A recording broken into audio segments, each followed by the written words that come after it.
ছিনতাইকারীদের উৎপাতে দিন দিন অনিরাপদ হয়ে উঠছে রাজধানী ঢাকাসহ দেশের বিভিন্ন জেলা শহর। অলিগলি, ফুটপাত থেকে শুরু করে সাধারণ সড়ক, কোথাও মিলছে না নিরাপত্তা। দিন দুপুরে কিংবা সন্ধ্যার পর বেপরোয়া এই অপরাধী চক্রের আক্রমণের শিকার হচ্ছেন সাধারণ পথচারীরা। পরিস্থিতি এমন পর্যায়ে পৌঁছেছে যে খোদ আইনশৃঙ্খলা বাহিনীর সদস্যরাও এখন রেহাই পাচ্ছেন না ছিনতাইকারীদের প্রাণঘাতী হামলা থেকে। সম্প্রতি ঘটে যাওয়া বেশ কিছু ঘটনা সাধারণ মানুষের মনে চরম ভীতি সৃষ্টি করেছে।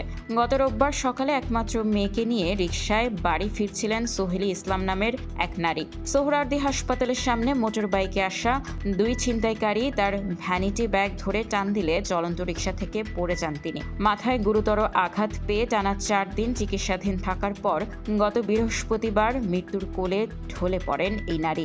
একটি ছিনতাই কিভাবে একটি পরিবারকে ধ্বংস করে দিতে পারে, এই ঘটনা তারই নির্মম উদাহরণ।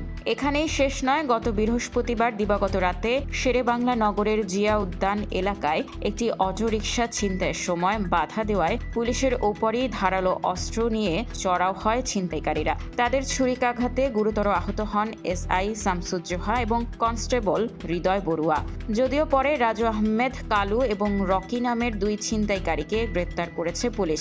এর বাইরে মতিঝিলে ব্যবসায়ীকে গুলি করে ছিনতাই কিংবা ফরিদপুরের মধুখালীতে একমি ল্যাবরেটরিজের প্রতিনিধি 3 লাখ টাকা ছিনিয়ে নেওয়ার ঘটনা জনমনে নিরাপত্তা নিয়ে বড় প্রশ্ন তুলেছে। ঢাকার বাইরে সিলেট নগরীতেও গত 9 মাসে আটক হয়েছে প্রায় 350 জন ছিনতাইকারী।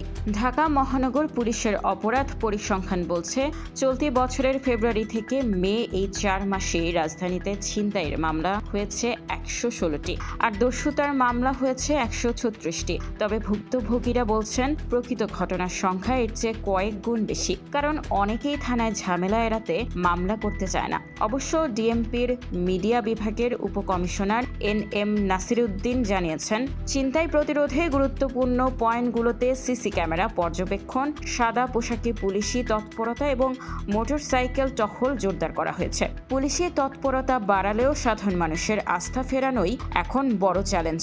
নাগরিক নিরাপত্তা নিশ্চিত করতে এই চক্রের শিকড় উপড়ে ফেলা জরুরি, এমনটাই দাবি সাধারণ মানুষের। নিউজ ডেস্ক, খোলা কাগজ, ঢাকা।